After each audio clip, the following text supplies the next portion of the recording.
Halo, perkenalkan nama lengkap saya Eberwin Kamsenandere. Saya mahasiswa STKIP Gere Sidoarjo, angkatan tahun 2020. Video ini bertujuan untuk menjawab soal-soal UAS mata kuliah sosiologi. Mari kita langsung saja menjawab pertanyaan-pertanyaannya. Tradisi selamatan kematian di Desa Pepelegi, Kecamatan Waru, Kabupaten Sidoarjo. Budaya adalah salah satu cara hidup berkembang yang melekat pada sekelompok orang dan diwariskan secara turun-temurun. Budaya merupakan bentuk dari pemikiran dan diaktivitas dari sebuah kelompok masyarakat. Dalam sebuah kebudayaan, terdapat unsur-unsur kebudayaan yang membentuk budaya dalam sebuah kelompok masyarakat. Unsur-unsur kebudayaan tersebut dibagi menjadi 7 unsur, yaitu bahasa, pengetahuan, organisasi, peralatan hidup, dan teknologi, ekonomi, religi, dan kesenian.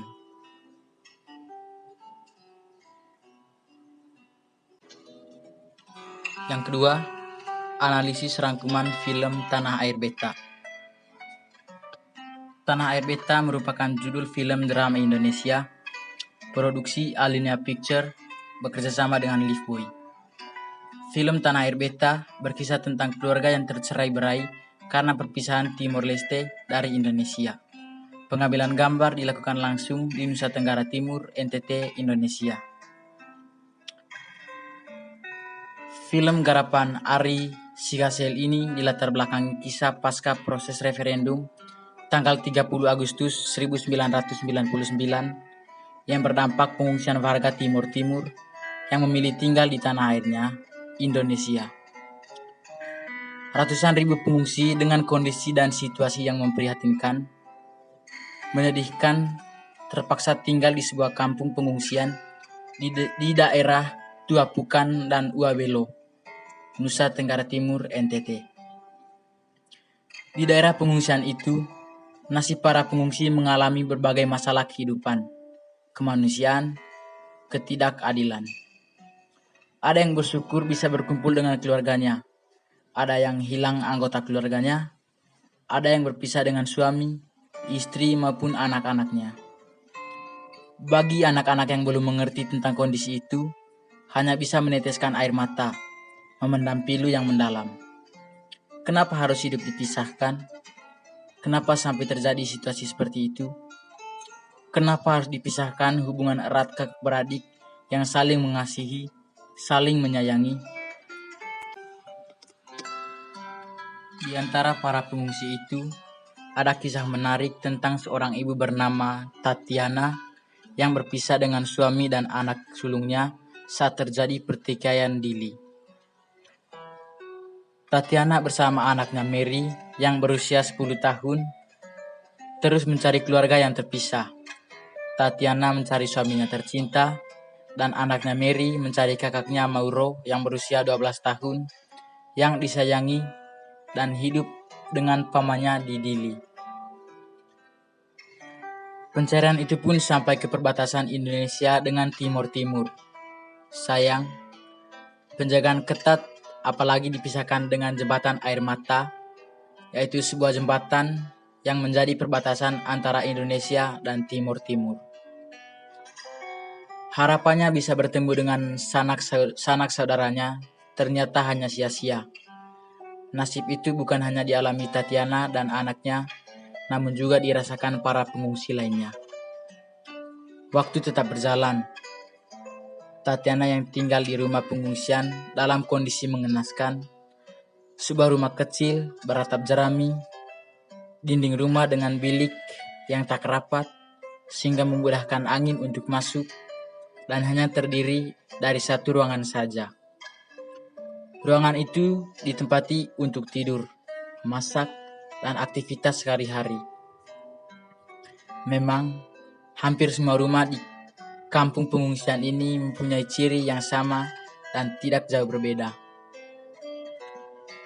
Tatiana dengan sukarela sekaligus mengisi kesibukan dengan mengajar di sekolah darurat di kampung pengungsian. Mary, sang anak, juga sekolah di tempat itu. Bahkan ada murid bernama Carlo yang sangat jahil dan suka mengganggu Mary.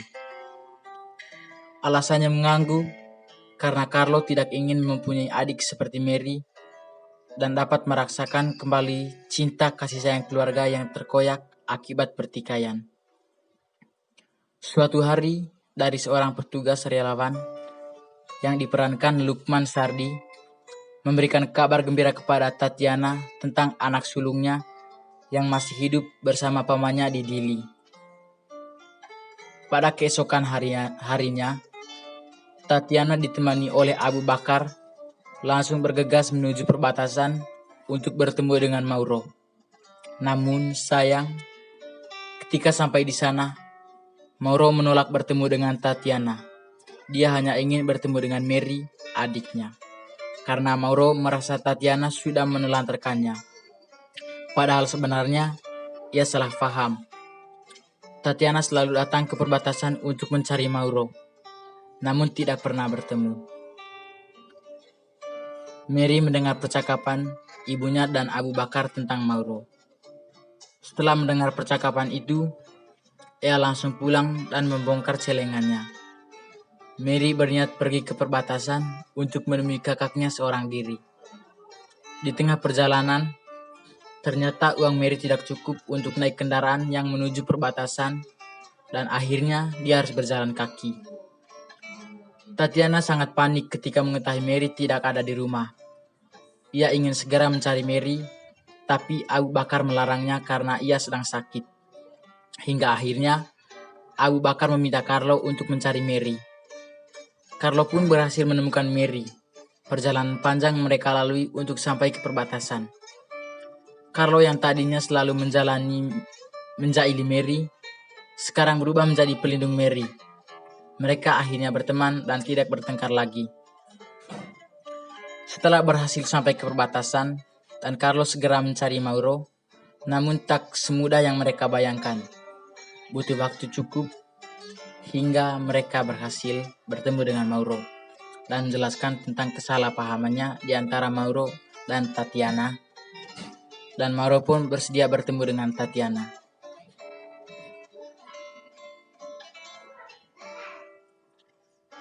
Dari film ini kita bisa mendapatkan pesan, yaitu tentang untuk memperlihatkan sisi lain Indonesia dan arti dari kebersamaan, keutuhan keluarga. Itu adalah poin terpenting dari film ini. Dan film ini yang saya dapatkan adalah bersyukur dan saling menghormati satu sama lain. Mereka yang hidup sederhana saja bisa bersyukur.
Untuk soal nomor 4, yaitu keterkaitan antara mobilitas sosial dan stratifikasi sosial. Mobilitas sosial mempunyai kaitan dengan hubungan yang sangat erat dengan pelapisan sosial atau stratifikasi sosial. Gerakan sosial lebih mudah terjadi pada masyarakat terbuka karena lebih memungkinkan untuk berpindah strata. Sebaliknya, pada masyarakat yang bersifat tertutup, kemungkinan untuk berpindah strata lebih sulit. Mobilitas sosial atau pergerakan sosial dibagi menjadi dua jenis, yaitu mobilitas sosial horizontal dan mobilitas sosial vertikal. Perbedaan antara mobilitas sosial horizontal dan vertikal adalah, pada mobilitas sosial horizontal, terjadi perubahan posisi pekerjaan atau peran seseorang atau kelompok tanpa melibatkan perubahan dalam posisinya dalam hierarki sosial. Sementara pada mobilitas sosial vertikal, terjadi perubahan posisi individu atau kelompok dalam hierarki sosial. Contohnya, ketika seorang buruh pedesaan datang ke kota dan menjadi pekerja industri atau manajer, menjabat posisi yang sama di perusahaan lain, tidak ada perubahan signifikan dalam posisi mereka dalam hierarki. Mobilitas sosial ini disebut mobilitas sosial horizontal. Mobilitas sosial horizontal adalah perubahan posisi tanpa adanya perubahan pada status sosial. Yang terjadi hanya perubahan posisi dalam status sosial yang sama. Namun, jika seorang pekerja industri mendapatkan promosi atau diangkat menjadi pengusaha atau manajer, maka ia telah mengubah posisinya dalam sistem stratifikasi sosial. Ini adalah contoh mobilitas sosial vertikal. Mobilitas sosial vertikal mengacu pada pergerakan individu atau orang atau kelompok dari status dan suatu status ke status lainnya. Perubahan status ini bisa naik ataupun turun. Nah, untuk menjawab soal nomor 5,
untuk jawaban soal nomor 5, yaitu manfaat mempelajari ilmu sosiologi.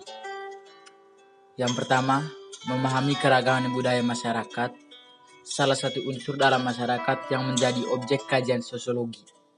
2. Menumbuhkan jiwa sosial yang tinggi. 3. Meningkatkan kemampuan berpikir kritis. 4. Mendorong terciptanya integrasi sosial. 1. Memahami keragaman budaya masyarakat. Salah satu unsur dalam masyarakat yang menjadi objek kajian sosiologi adalah budaya. Setiap masyarakat memiliki kebudayaan masing-masing. 2. Menimbulkan jiwa sosial yang tinggi. Mempelajari sosiologi adalah mempelajari kehidupan sosial orang-orang yang berbeda dengan kita. Perbedaan tersebut bisa meliputi segala aspek. 3. Meningkatkan kemampuan berpikir kritis. Sosiologi mengajarkan anak didiknya untuk tidak menerima kenyataan begitu saja tanpa refleksi dan penyelidikan lebih lanjut. 4. Mendorong terciptanya integrasi sosial. Manfaat ilmu sosiologi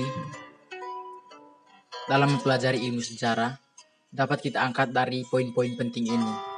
Kita bisa ambil contohnya dari poin 3, yaitu meningkatkan kemampuan berpikir kritis, yaitu sosiologi mengajarkan anak didiknya untuk tidak menerima kenyataan begitu saja tanpa refleksi lebih lanjut dan penyelidikan lebih lanjut.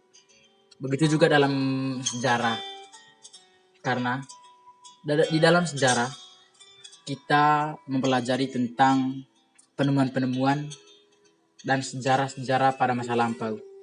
Jadi dengan poin ini kita tidak bisa menebak, kita harus refleksi dan harus melakukan penyelidikan lebih lanjut. Sekian.